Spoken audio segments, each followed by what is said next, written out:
Hi everyone, my name is DD, and over the past 3 months, I've been trying to be a content creator. And today I'm going to be telling you what happened in the 3 months that has passed. I'm going to be telling you about all the stumbles I've had over the past and how I've gotten over it. And in the end, I'm going to be telling you what I've learned from this experience. And there's a lot I've learned. So stick around and yeah, let's get started. Oh yeah, and spoiler alert, I mean, no one watches my content, so brace yourselves cuz the views ain't gonna be looking too good. Alright, let's go. So my very first plan was to do a video like a guy called Salmonella. He does poorly drawn educational videos on YouTube like this. And so I began drawing my main character, a banana. And so now here's the part where I hit my first roadblock. You see, what am I going to name my banana? What am I going to name my channel? See, over the first month, my head began to fill up with these questions of insecurities. Now that I'm looking back at it, these insecurities was because anytime I came up with an original name or original idea and I go search it up on YouTube, I've always seen people already done it. And so, to be honest, I spent my first month just sitting and just thinking about this until I saw this video about Shroud. This made me realize that I was playing games anyways, so why not just stream it, right? Besides, I think I have a fairly unique ID name, you know? And so I started streaming. Going into streaming, I did expect to not have any viewers at the start, but I imagine I'd gain more as time goes on. Well, as we all know, reality could often be disappointing.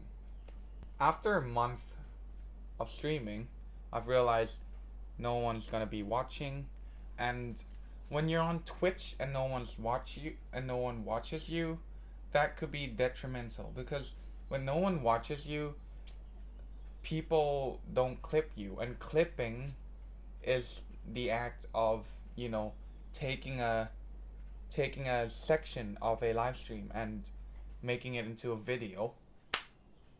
See, if you go to big streamer names like Shroud, like actually anyone, they all have clips by their viewers.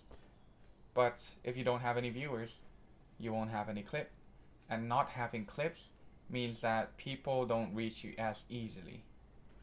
For example, Shroud. Shroud streams as he gets clipped, his clip gets circulated around the internet.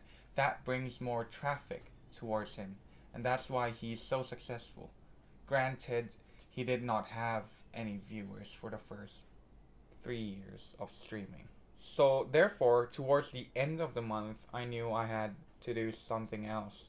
Because approaching the final month, I won't have anything to show for myself. Therefore, I decided to switch back to YouTube, but now not doing the same idea as my first, being, poorly drawn educational video and all, but instead doing a gaming video. Gaming videos.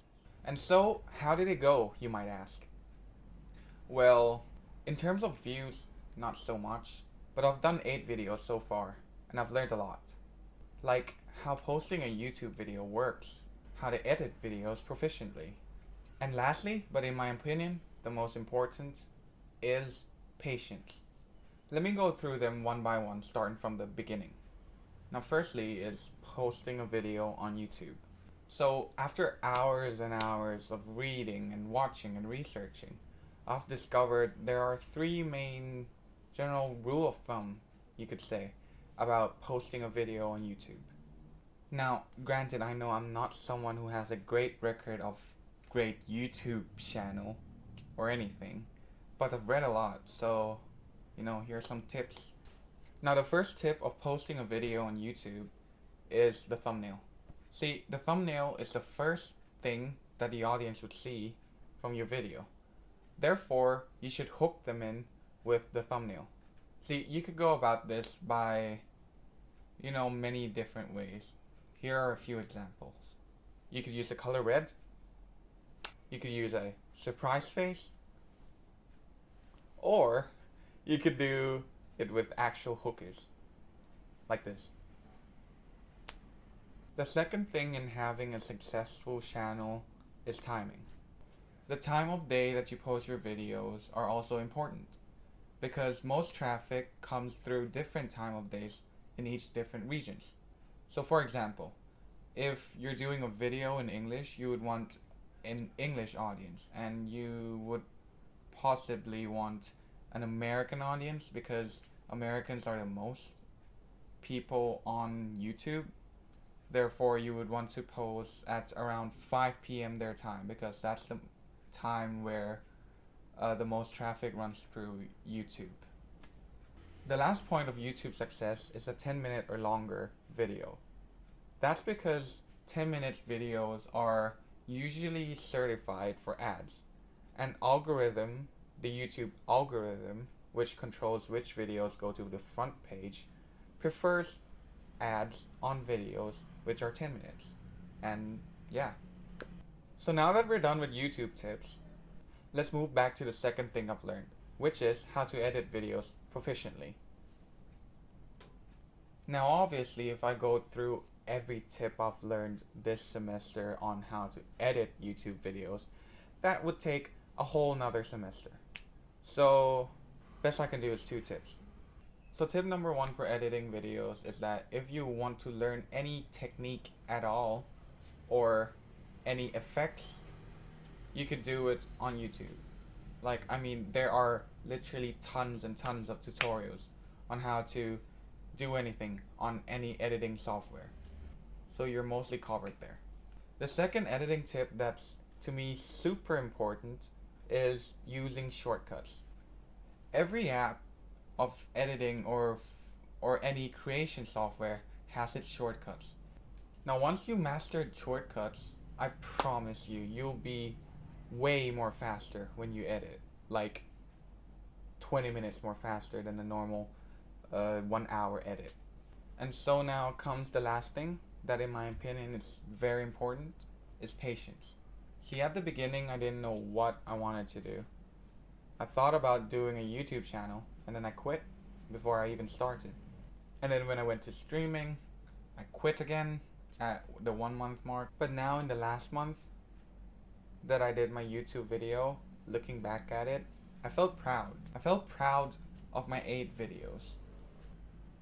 See, now my 8 videos are something I could look back upon and feel proud of, because it's something I had fun on, and it's something I've learned so much on, and it's up on YouTube forever.